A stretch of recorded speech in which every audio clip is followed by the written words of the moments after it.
टाली के घर के छत के ऊपर रमेश बैठा हुआ था। उसके बगल में एक सीढ़ी रखी हुई थी। अनामिका घर के बाहर खड़ी होकर रमेश को ही देखे जा रही थी। आप नीचे उतर आएंगे या मैं ऊपर आऊं? मैं नीचे आऊंगा तो तुम्हें ऊपर आना होगा। उसके लिए तुम्हें सीढ़ी की जरूरत होगी, पर अभी मैं नीचे नहीं आने वाला।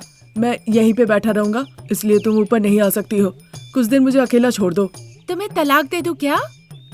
अरे अनामिका, छोड़ना मतलब डिवोर्स नहीं देना होता है। इसका मतलब है कि तुम्हारे तरह तरह के पकवान खाने से मुझे छुटकारा दे दो। आपको तो खुश होना चाहिए कि आपकी पत्नी आपको तरह तरह के पकवान पका के आपको खिला रही है, और आप उल्टा ही कह रहे हो। अभी तक तो मेरी किस्मत ठीक ही थी अनामिका, पर मैं हाथ जोड़ता हूँ, अब मुझे ऐसी किस्मत की कोई जरूरत नहीं। अब तो मेरी किस्मत तभी अच्छी होगी जब तुम मेरी हालत में मुझे छोड़ दोगी। रमेश की बातें सुन के अनामिका रोने वाला चेहरा बना लेती है। आप ऐसे कैसे कह सकते हैं कि मैं छोड़ दूं तो आप ज्यादा किस्मत वाले होंगे? इतने सालों से आपके साथ हूँ, इसका मतलब है इतने दिनों तक आपकी किस्मत बुरी थी। अनामिका की ऐसी बातें सुन के रमेश परेशान हो जाता है। मैं हाथ जोड़ता हूँ अनामिका, फिर से तुम वही सारी बातें शुरू मत कर दो। जैसे तुम्हारे मुंह से धुआं निकलने लगता है, तुम्हारी माँ हवा की तेज गति से भी पहले यहाँ पे आके पहुँच जाती है और नीम की टहनी पर आकर वो बैठ जाती है और देवी की तरह लटकने लगती है। देख के ही मेरी पैंट गीली हो जाती है अनामिका। इस तरह रमेश को परेशान होते देख अनामिका मुस्कुराने लगती है। ये देखकर रमेश कहने लगता है, अनामिका, अपनी हंसी को तुम रोक रही हो। जब वो बात कर ही रहा था तभी शारदा अनामिका के नजरों से बच के घर से भागते हुए बाहर निकल जाती है।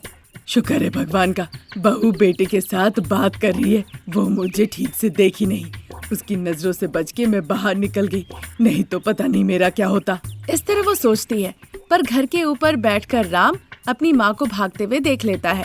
अनामिका, जब भी मैं कुछ कहता हूँ तुम कहती हो तुम्हारी सास भगवान जैसी है, मैं उनकी पूजा करती हूँ। अब तुम ऐसी बातें मत कहना। अब मेरे कहने पे तुम एक बार पलट के देखो। देखो मेरी माँ पीटी उषा अश्विनी की तरह कैसे भाग रही है। इतना कहने पे अनामिका रास्ते की तरफ देखती है उसकी सासू माँ शारदा हवा से भी तेज गति से वहाँ से भाग के आगे जा रही है। अरे भगवान सासू माँ, मैं आपको छोड़ूंगी नहीं, अभी आती हूँ। इतना कहकर अनामिका भी शारदा के पीछे पीछे भागना शुरू करती है। शारदा बहू को देखकर अब घबरा जाती है। हे भगवान, मेरी बहू को कैसे पता चला कि मैं दौड़ के भाग रही हूँ? अभी आके मुझे रॉकेट की तरह पकड़ लेगी। उसके हाथ में नहीं आना है, मैं भी बुलेट की तरह भागूंगी। ऐसा सोचकर वो भागी रही थी, तब तक अनामिका पीछे से भागते हुए शारदा के पास पहुंच जाती है। सासू माँ, ये क्या है? इसे भागना कहते हैं बहू। पर आप क्यों भाग रही हैं माँ जी? तुम्हारे वैरायटी पकवानों को खाकर मैं किसी दिन मर जाऊंगी। उससे अच्छा है कि मैं भाग के अपनी जान बचा लूं। पर कब तक आप इस तरह भागेंगी माँ जी? जहाँ तक तुम नहीं पहुँच पाओगी मैं वहाँ तक जाऊंगी। अरे माँ जी, मैं तो आपके साथ ही जा रही हूँ, पर आप अभी तक ये बात नहीं समझी क्या? अनामिका की ये बात सुन के शारदा भागते भागते अचानक से रुक जाती है। अनामिका भी रुक जाती है। फिर सास बहू एक दूसरे को देखती है। अरे दिमाग से पैदल, ये तो सच है। अभी तक तो क्या हम दोनों वीडियो कॉल पे बात कर रहे थे? नहीं माँ जी, आमने सामने। आमने सामने मतलब तुम पीछे से भागते हुए आई हो? हाँ माँ जी, अभी तक आपको विश्वास नहीं हो रहा है क्या? इस तरह से कहने पे अनामिका शारदा का हाथ लेके जोर से काट लेती है। बस उसी के साथ जोर से शारदा चिल्लाती है। अरे बाप रे, कितना दर्द हो रहा है। तुम पापी कहीं की कुत्ते की तरह काट ली। दांत है क्या? चाकू की तेज है। बाप रे बाप, बहुत दर्द हो रहा है। इतना कह के शारदा फिर से वहाँ से भागने लगती है। अनामिका चालाकी से शारदा की साड़ी पकड़ लेती है, जिस वजह से वो आसपास के इलाके में ही दौड़ लगाती है। पर शारदा को लगता है कि शारदा अपनी बहू के हाथों से बचकर भागी जा रही है, लेकिन अनामिका तो शारदा को पकड़ रखी थी और वो आसपास में ही भाग रही थी। तब तक उधर रमेश सीढ़ियों से होकर छत के ऊपर से नीचे उतर आता है। उतर के चारों तरफ देखने लगता है, फिर घर के अंदर चला जाता है। देखता है प्रसाद बंद दरवाजे के अंदर से खटखटा रहे हैं। बहू, दरवाजा खोलो। तुमने जो भी कचड़ा पकाया है, मैंने तो कहा कि उसे प्यार से खाऊंगा। फिर भी समझ नहीं आ रहा है कि तुम मुझे इस तरह से बेडरूम में क्यों बंद करके रखी हो। इस तरह कह ही रहे थे, तब तक रमेश वहाँ पे जाता है। देखता है दरवाजे पे ताला लगा हुआ है। पिताजी, अनामिका आपको ताला लगा के चली गई है। ये सुनकर प्रसाद अंदर से, बेटा रमेश, तुम आए हो। क्या तुम इस ताले को तोड़ सकते हो? ठीक है पिताजी, कैसे भी करके मैं इस ताले को तोड़ने की कोशिश करता हूँ। इतना कहने के बाद वो हथौड़े की तलाश करने लगता है। उसे पास में एक हथौड़ा नजर आती है। वो हथौड़ा लाता है और ताले पे जोर से मारता है, जिससे ताला टूट जाता है। रमेश जैसे ही दरवाजा खोलता है, प्रसाद बाहर निकल आते हैं। फिर रमेश को देखकर प्रसाद, बेटा, कभी नहीं सोचा था कि मैं फिर से तुम्हें देख पाऊंगा। सिनेमा के क्यों डायलॉग दे रहे हैं पिताजी? इससे पहले कि आपकी बहू आ जाए, चलिए हम भाग निकलते हैं।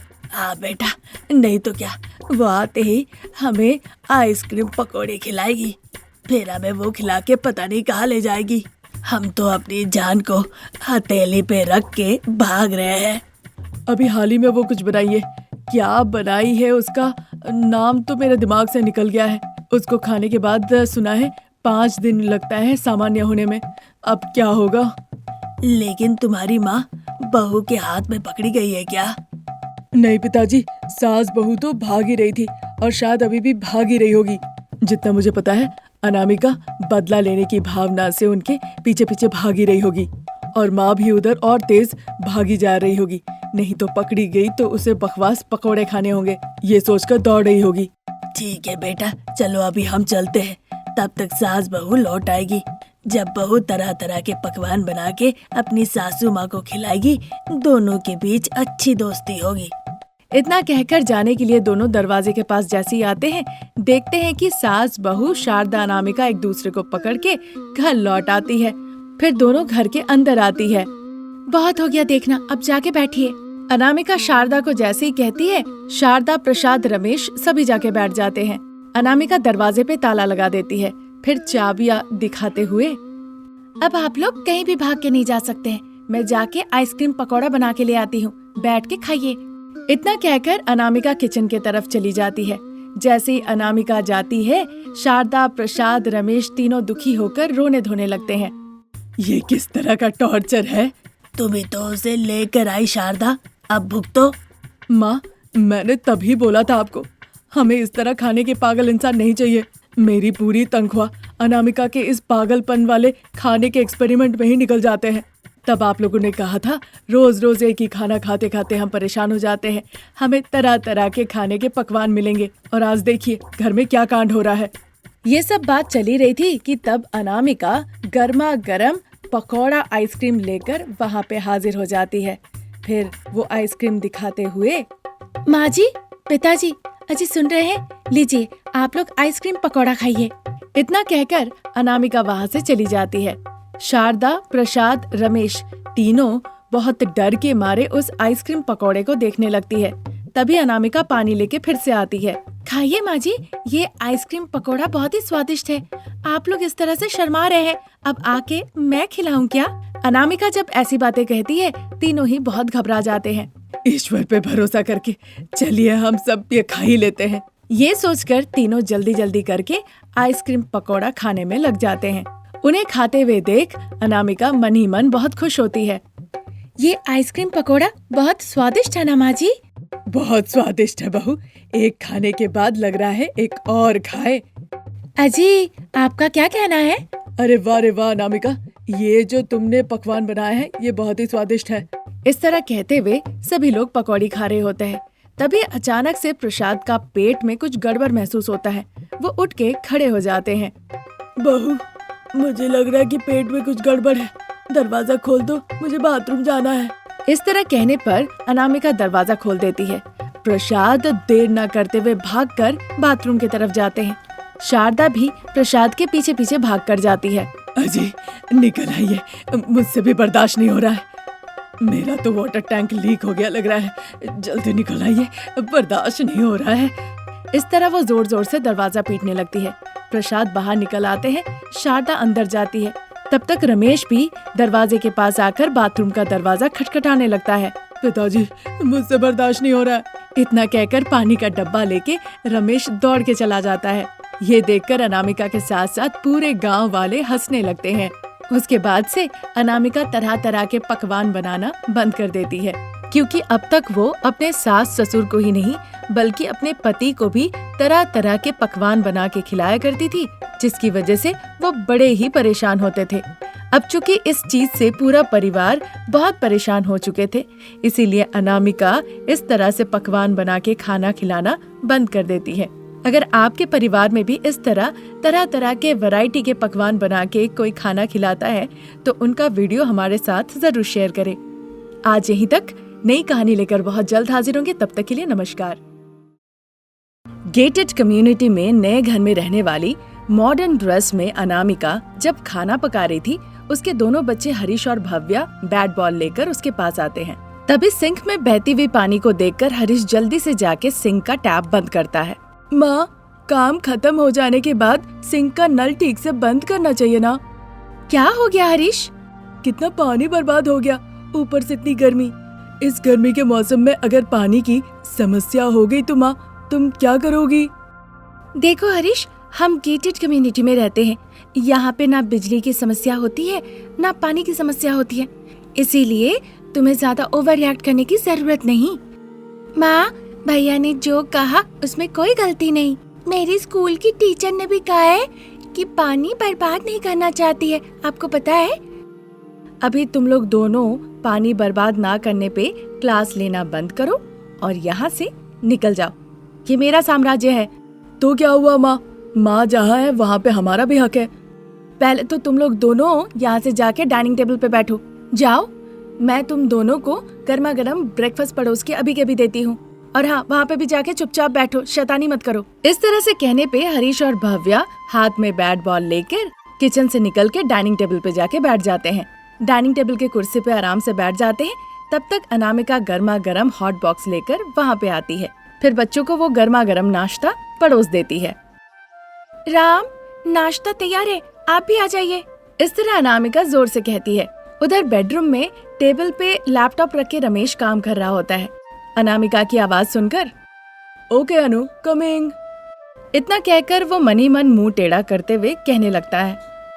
अनु बुलाई है तो जाके मुझे खाना ही पड़ेगा, नहीं तो मेरी मौत आ जाएगी। इतना सोचकर रमेश आके सीधा डाइनिंग टेबल के पास बैठ जाता है। अनामिका आके रमेश को नाश्ता परोस देती है। फिर सभी लोग एक साथ खुशी खुशी बैठकर नाश्ता करते हैं। तभी अचानक से कॉलिंग बेल बजने की आवाज सुनाई देती है। अभी कौन आया होगा? बिल्कुल, नाश्ता करने जाओ और बेल बज उठा। जरूर वो कचरा वाला आया होगा। और कौन आया होगा अभी? ठीक है, मैं जाके देख के आता हूँ, तुम नाश्ता करो। उसकी जरूरत नहीं राम, मैं जाके देखती हूँ कि कौन आया है, आप खाइए। इस तरह अनामिका कहती है। इतना कहने पर रमेश बैठ के नाश्ता करने लगता है। अनामिका जाने लगती है, तब तक 2-3 बार और कॉलिंग बेल बज जाता है, जिससे अब अनामिका को गुस्सा आ जाता है और वो गुस्से से, आज तो तुम मेरे हाथों से बचोगे नहीं, हाथ में चाकू उठाकर अनामिका कहती है। रमेश देखकर डर जाता है। अनु, शांत हो जाओ, मैं देखता हूँ कौन है, तुम बैठ के खाओ। इतना कहकर वो दरवाजे के पास आता है देखने के लिए। दरवाजे के सामने फटे कपड़ों में माँ, पिताजी शारदा और प्रसाद दोनों खड़े थे। उन्हें देखकर रमेश बहुत खुश होता है। माँ, पिताजी, आप लोग आइए, अंदर आइए। इस तरह कहने पर शारदा और प्रसाद खुशी खुशी अंदर आते हैं। रमेश दरवाजा बंद करके उन दोनों को अपने साथ डाइनिंग टेबल के पास ले आता है, पर उन्हें देखकर अनामिका का चेहरा उतर जाता है। इतना बार बेल बजाते देख मुझे लगा था कचरा वाला होगा या कोई भिखारी होगा। आप लोग होंगे मुझे नहीं पता था। मेरा नाश्ता हो गया है, मैं जा रही हूँ। इतना कहकर अनामिका वहाँ से चली जाती है। शारदा प्रसाद को देखकर, लेकिन दोनों बच्चे बहुत खुश होते हैं। दादी, आओ मेरे बगल में बैठो। दादाजी, आइए आप मेरे पास बैठिए। उनकी बातें सुन के शारदा और प्रसाद दोनों बहुत खुश होते हैं। तब तक अनामिका फिर से वहाँ पे आती है। वो जरूर अपने घर से बचा हुआ सेहतमंद खाना खा कर आए होंगे। तुम लोग खाओ। और राम, तुम्हें पता है ना मैं यहाँ क्यों आई हूँ? ये सुनकर शारदा घबराते हुए, असल में बहू, बच्चों की गर्मियों की छुट्टी चल रही है ना, हम कुछ दिनों के लिए बच्चों को अपने साथ ले जाना चाहते हैं। नाती पोती के साथ रहने की बड़ी इच्छा हो रही थी हमें। ये सुनते ही दोनों बच्चे बहुत खुश हो जाते हैं। मैं तैयार हो जाता हूँ दादी। मैं भी तैयार हो लेती हूँ दादाजी। इतना कहकर बच्चे वहाँ से चले जाते हैं।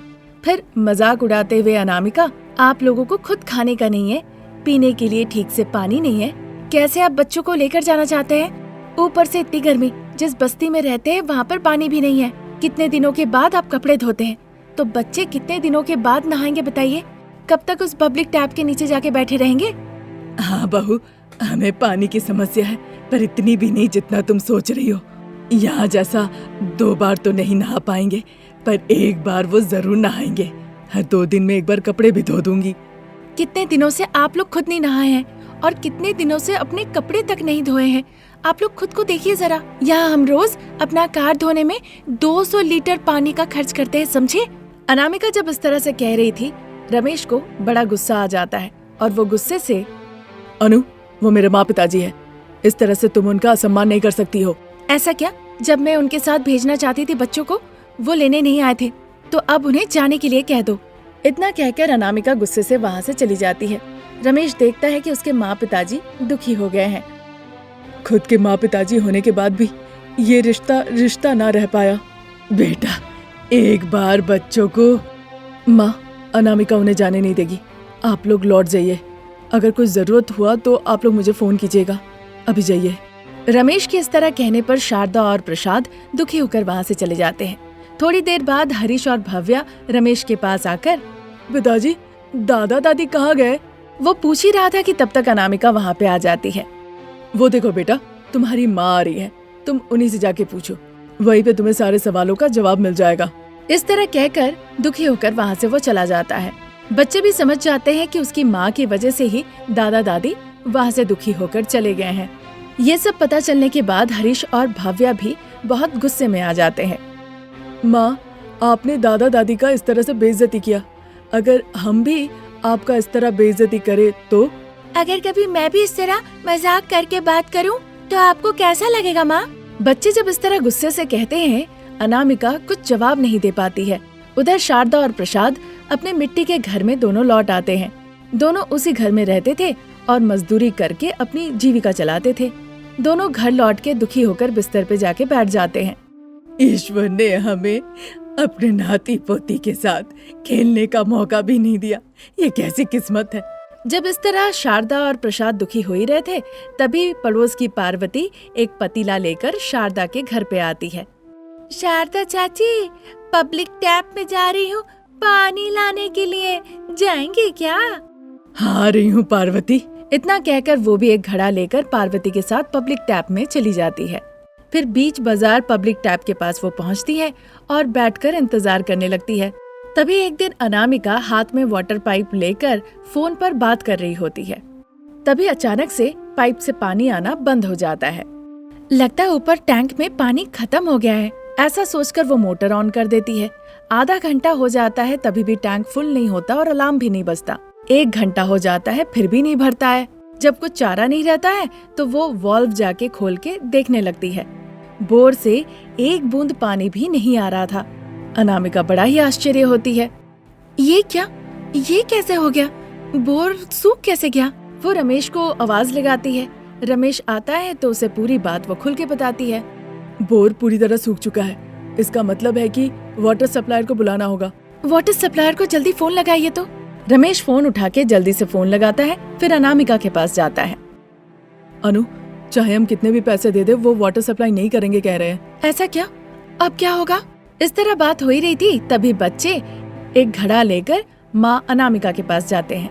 माँ, ये घड़ा लेकर जल्दी से दादी माँ के घर के पास के पब्लिक टैप के पास चली जाओ। कम से कम वहाँ 2 दिनों में 1 बार तो पानी आता है। अभी अगर किसी को अर्जेंट बाथरूम लगा तो जल्दी से पानी ले आओ। इतना कहकर वो भागकर वहाँ से चला जाता है। ये देखकर रमेश भव्या हंसने लगते हैं। अब चूंकि चारा नहीं था तो अनामिका पब्लिक टैप के पास जाती है। वहाँ शारदा खड़ी थी। तुम बहू और यहाँ पे घड़ा लेकर आई हो? फिर अनामिका पूरी बात एक एक करके खुल के बताती है। ऐसी बात है, फिर तो बहुत तकलीफ है। मैं लाइन में लग जाती हूँ, तुम पानी लेकर जाओ। उधर बच्चों की क्या परिस्थिति है क्या पता। इस तरह शारदा के कहने पर अनामिका देर न करते हुए शारदा का पानी से भरा हुआ घड़ा लेकर वहाँ से चली जाती है। तब जाके अनामिका को समझ में आया कि बोर का पानी कैसे सूख गया। तब से जब भी वो पानी का इस्तेमाल करती थी, बड़े ही ध्यान पूर्वक करने लगी, ताकि यार फिर कभी इस तरह उसे पानी की समस्या का सामना न करना पड़े। आज यहीं तक। नई कहानी लेकर हम फिर हाजिर होंगे। नमस्कार।